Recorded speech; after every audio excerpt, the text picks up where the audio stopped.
everyone. Welcome to the July DMI Advocacy Update. I'm Jason Ilstrup, president of Downtown Madison, Inc., and today we're going to talk all things Alliant Energy Center campus. We are very excited to have Supervisor Jeff Glazer here and the Alliant Energy Center Redevelopment Committee member, Brewer Stauffer. They're both members of the committee. We're going to hear more about what's happening at the Alliant Energy Center campus. Want to say a big thanks to our sponsors, our major series sponsor, Sinair, and our supporting sponsor, Hush Blackwell and the Fiore Companies, for your sponsorship of the Advocacy Update for several years now. So again, thanks to our partners at Sinair, Hush Blackwell, and the Fiore Companies. Downtown Madison, Inc., well, we're busy. It's the summer. There's a lot happening in the summer. We've seen people come downtown like we've never seen it before for Art Fair on the Square, for Maxwell Street Days, 2 concerts, 3 total concerts, just tons happening in the downtown. Couple of advocacy updates for you. Talking about this significantly for the last year or so, but Downtown Madison Inc. has started the work in earnest with our partners in the city of Madison and several other groups, including Madison Central Business Improvement District, on the Greater Downtown Economic Investment Strategy. This work started this week with the project management team meeting. We're excited to kick this off, working in coordination with our friends in the city of Madison as they begin their downtown plan, a land use plan for downtown. Our partners at MIG, NEO, Vanderwall and Associates, and Equity by Design are beginning this work now.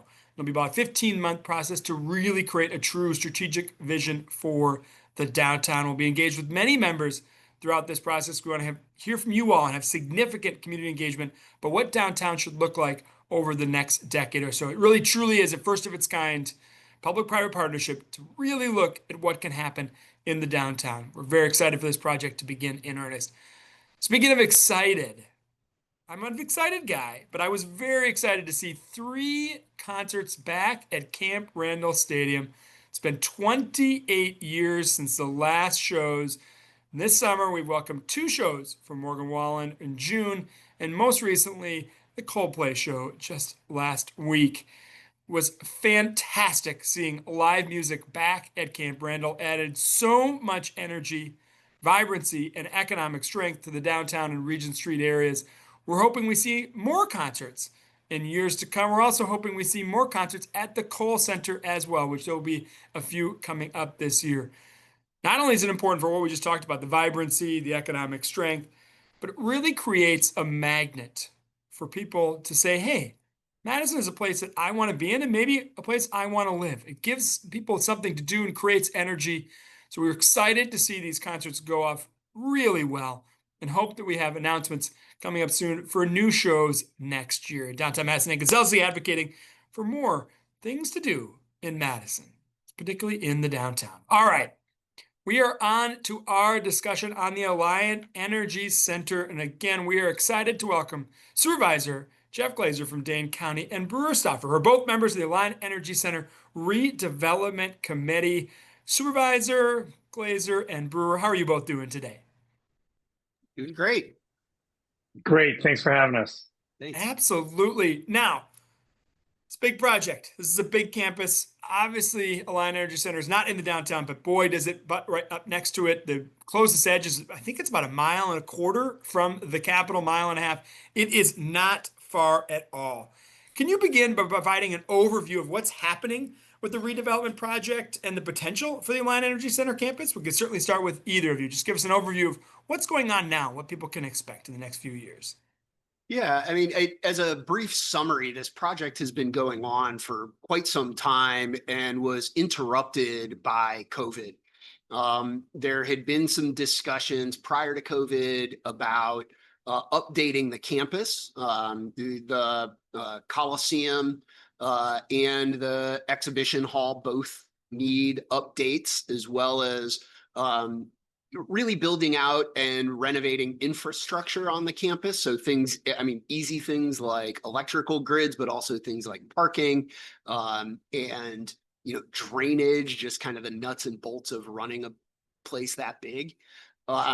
So all of those things are kind of on the table for redevelopment. And Over the last few years, the redevelopment committee has been taking a long, hard look at sort of the highest and best uses for this property. And with a short break over COVID, we've jumped back into it in earnest. And the first step will be redevelopment of the Coliseum and the exhibition hall. So there's going to be a large new expansion to the exhibition hall, and then entirely renovating the inside of the Coliseum. Those are going to be the first two steps, and then we will address the remainder of campus shortly after.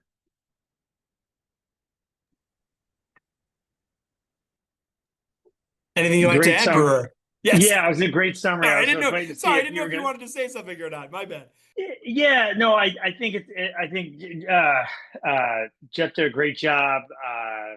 The only thing I would add is this has been a very thoughtful effort that dates back at least to 2016. I was on the visioning committee for the Alliant Energy Center, which predated the redevelopment committee. A lot of the members sort of just switched over, but we're talking almost 10 years of thoughtful data-based investigation into the highest best use for the 164 acres that comprise the Alliant Energy Center. And when you really look at the context of that, you know, piece of real estate, green space, whatever, however you want to frame it, it is a very unique project to be within a mile and a quarter or a mile and a half of the Capitol, to be within a mile and a half of a major research institution, obviously UW, and to have this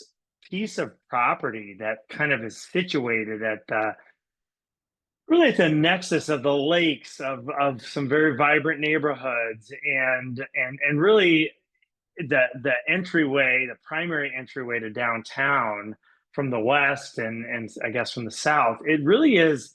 There's a lot of amazing characteristics. Add to that the history, not only with agriculture and with the state economy in general, but there's a lot going on. The final little piece, which is also very, very fascinating, it has been one of the reasons I think this needs to be so thoughtful, is until 2020, that property was a part of the town of Madison, which has been assumed legally. That I'm sure people much smarter than I can go over the process, but you know, the town of Madison was dissolved and is now part of the city of Madison. So, you know, that's brought some interesting wrinkles into it. So really, it is an exciting time. It has been for the campus, and I think the reason why I'm passionate about why now, it's a question, as you know, as a business guy, you know, why now? Why are you doing this now?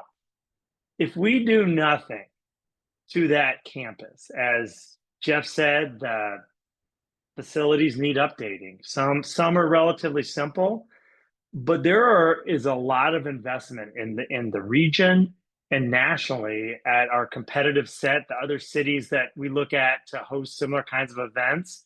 People are investing an incredible amount in their convention centers and their campuses. And if we do nothing, all of the projections that we've looked at, all the different studies that have been done, they all kind of show the same bleak story, which is if we don't invest now, it's only going to get exponentially more expensive down the road. So there really is a sense of urgency to invest in that amazing campus now, where we really do have a competitive edge with our geography and our current offerings, but the time is now. So there is a sense of urgency, I think, that the committee feels, and the city in general, and the county should feel as well.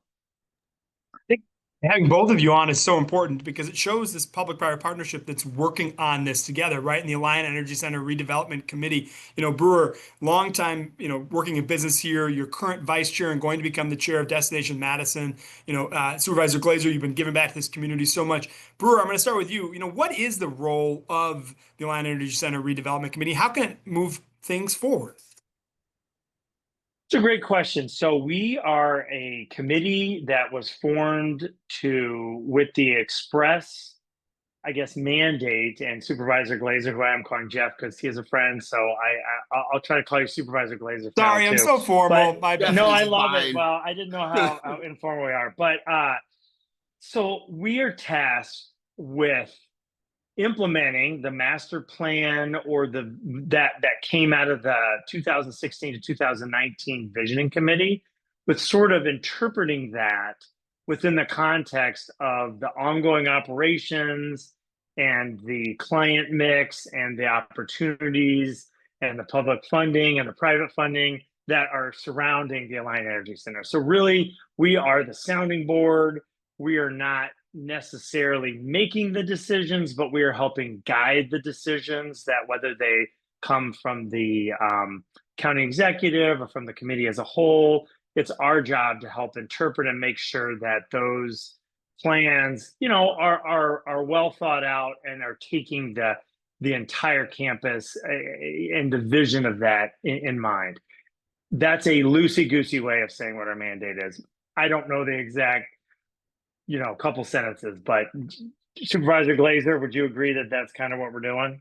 Yeah, I would agree with that, right? I think we've recognized, I think what came out of that planning of, the from 2016 to 2019, really helped us to understand what the high quality assets on the property are. Over the years, as we've invested in sort of studies to look at how best to leverage those properties or how best to leverage those assets. I think that's now what the committee is wrestling with, right? We have the exhibition hall, and we have the Coliseum, and those are two very obvious things. But Willow Island is an underused space on that property, and the all of the other property that's there is currently green space and parking lots. And how better can we utilize those spaces to bring the community together, to provide entertainment, to provide infrastructure for those that are going to hold big events? I mean, when we think about things like World Dairy Expo, that's for the people that visit Madison and come to World Dairy Expo, that's a whole week of activity on that campus. But realistically, that campus is turned over to World Dairy Expo for at least 2 weeks as they are building up and tearing down, and they bring their own buildings onto the property. In order to accommodate that, how can we best accommodate their needs, right? How can we have better entertainment options that are closer to site? How can we, relevant to downtown? How can we make sure that the folks that are here for Midwest Horse can get downtown easily to enjoy the nightlife down there, when overnight they might be staying on the property to make sure that their horses are being well taken care of. All of these things, how can we mix in with the transportation from downtown? How can we think about how it better connects to the communities that are there and to the waterfront? These are all things that the committee has to think about, but have all come out of that 3 and 4 year planning period. Well, Supervisor, you talk about some of these important components that are happening around it, right? You have Willow Park, you have Quan Park that the city owns right there. You have, South Madison, you have the west side of Madison that are located right next to the facility.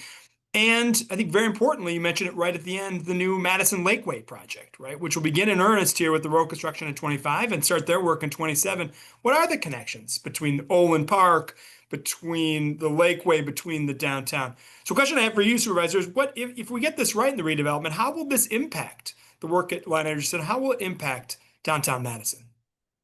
Well, I mean, I think it'll impact downtown Madison in that it's going to require improved transportation for anybody that has ever tried to ride a bike onto that campus or take a bus to that campus.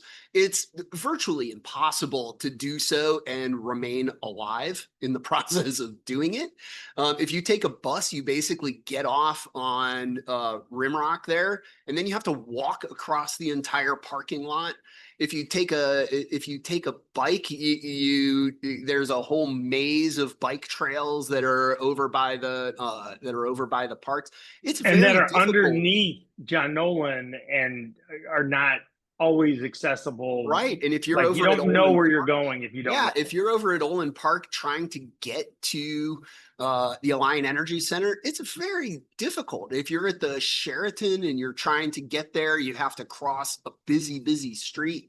So how can we create those better connections and create more cohesive connections to downtown Madison? Because there just simply isn't enough hotel space, and there's not enough space for hotels in and on that campus. That campus requires connection to downtown in order to take advantage of the hotel space, in order to take advantage of the entertainment that's available. All of those things that the downtown area offers, not to mention State Street, and the South Madison corridor that's been built up with the Urban Leagues Hub and all of the other great business projects that are going on down Park Street. All of that can be connected together through the Alliant Energy Center if we think about this properly. And to kind of build off that, I love those comments and your question, Jason, about what does success look like, or if we're successful, what will it look like? I think if we are successful in this moment and really capitalize on all the threads, I think AEC becomes a year-round destination that is energized, and I think it is accessible, it is connected, and it is, whether it's the current thinking is it could be a trailhead. Like think of it as a place to start a journey into Madison, into the, specifically the Franklin Wright Trail or the bike trail or the Ice Age Trail, right? Like those trails, but also the trails into our African American community, into our South Side, into our university. Like think of all the connections. And if we're successful, to the lakes, to the lakeshore, to John Nolan, to Frank Lloyd Wright, like if we're successful, I think AEC becomes more of a destination or a starting point to really connect with the rest of downtown and the county. But, will there be, and here are some of the really tough decisions that I am not an expert on these kinds of discussions, but that's what's great about this committee is there are some experts who bring really specific thinking. I'm a neighbor. I'm an advocate for the tourist economy. I live literally like a quarter of a mile or half a mile from the campus. But will there be housing? Will there be restaurants? Will there be, maybe some light local retail? Who knows, right? Like I think some of that is much more practical with certain plans, but those are the kind of decisions, those are the kind of potential energizers that we're all looking at and thinking about very specifically. And then because you mentioned private public partnership, once we do get a private partner or multiple private partners, they're going to bring a vision, they're going to bring requirements, they're going to bring a set of expectations, and that's where I think things will get really exciting. So that's what success looks like. It'll be a hub of connections. I love that idea of the hub of connections. It really does sit at sort of the spoke of where things all come together in our city. All right, two-part question then. What are the next steps and what are the timelines for some of these projects to make this actual happen? Yeah, I think the sort of immediate next steps in timelines are relatively straightforward, right? We have the Coliseum redevelopment is going to be first up. That RFP will be going out soon. We are working very hard to make sure we get that right. We want to make sure that that we get the right folks into the Coliseum so that we have two world-class facilities, meaning the Coliseum and the Exposition Hall, that can really be the engine for that facility and for the redevelopment and for economic development. I mean, the reality is that the Exposition Hall brings multi-day events for people who are not from the area into the community, and the Coliseum brings folks from the broader community here and concentrates them for a specific purpose, often concerts or monster trucks or whatever. And so thinking about how best to maximize those two assets is sort of top on the list. And then we start thinking about, now that we have these two things firing on all cylinders, how can we best support them? What other kinds of development can we be doing on campus? And Brewer referenced some of it, right? Is it restaurants? Is it housing? Is it more hotels? Is it more connections into the community and transportation hubs? What's really that right mix now that we have the two engines on campus up and running? So I think those are going to be the sort of next steps in terms of timeline. I would expect to see by the end of the year that we have RFP responses in. We will begin working on the Expo Hall in 2026, I think. And so I would expect to see, I can't speculate as to what a timeline on the Coliseum is going to be at this point. But given that that's going forward, it's going to happen in the next couple of years. Yeah, I think everything that Supervisor Glazer said, I agree with completely. The only thing I would add, we're in the process of doing detailed documentation and specification of the Expo Hall edition, and that process takes a while just to make sure your engineering's done and your plans are all solidified, and that is ongoing. I think we're in the second year of that.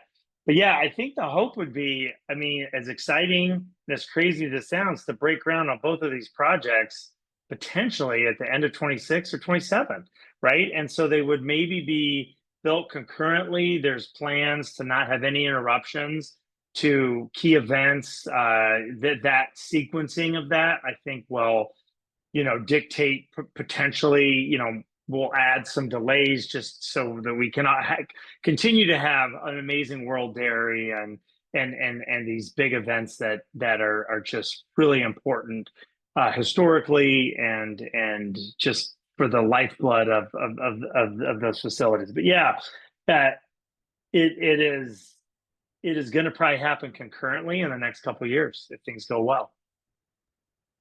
Last question for you all is, what can members of DMI or the general community do to stay up to date and or to get involved in this important project?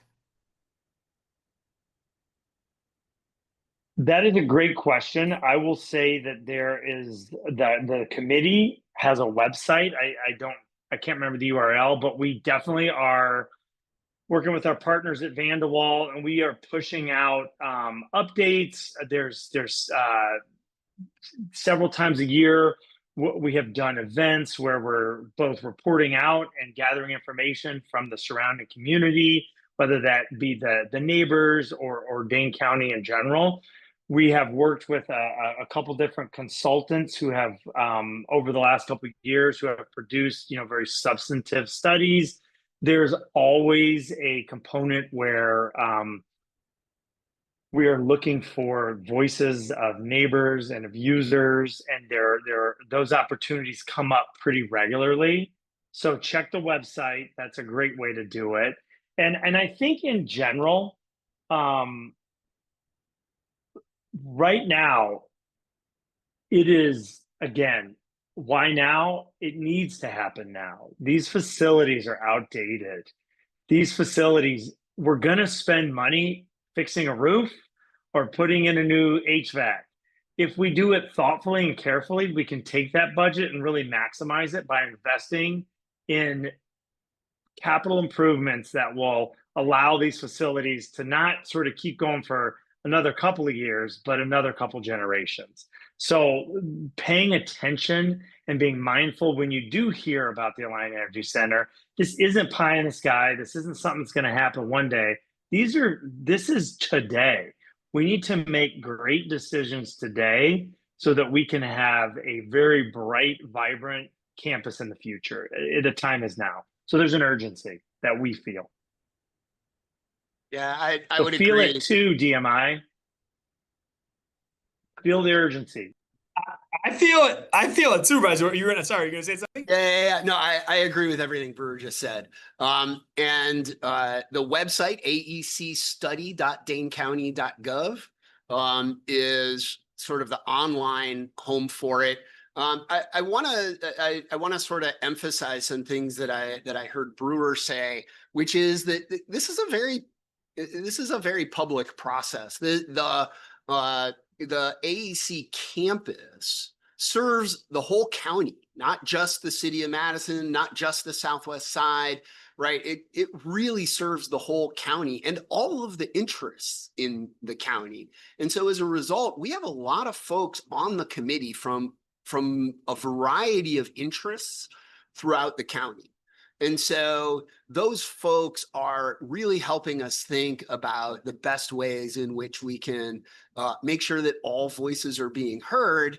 And as a result, there's a lot of opportunity for, and there will continue to be a lot of opportunity for public input.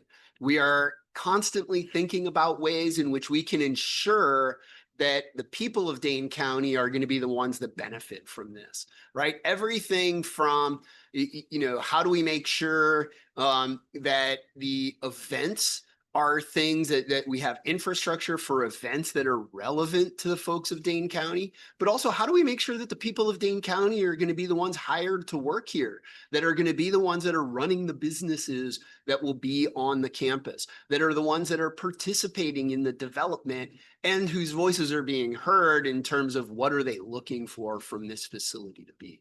So I think it's really that public piece that is super important. We've already had a number of listening sessions, and there will continue to be listening sessions and discussions about how best to maximize this campus.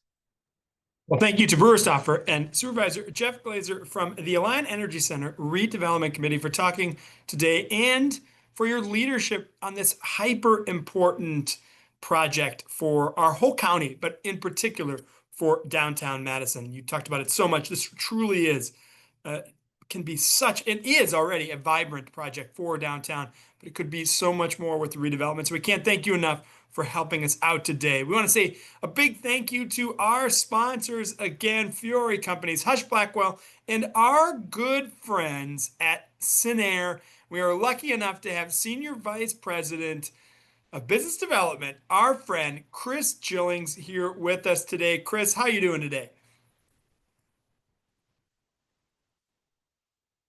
Oh, can we not hear you, Chris? Oh, best laid plans down no, the you can hear hear me. Hear me. Okay, I can hear you now. Chris, how you doing Yeah, today? sorry about that. No worries.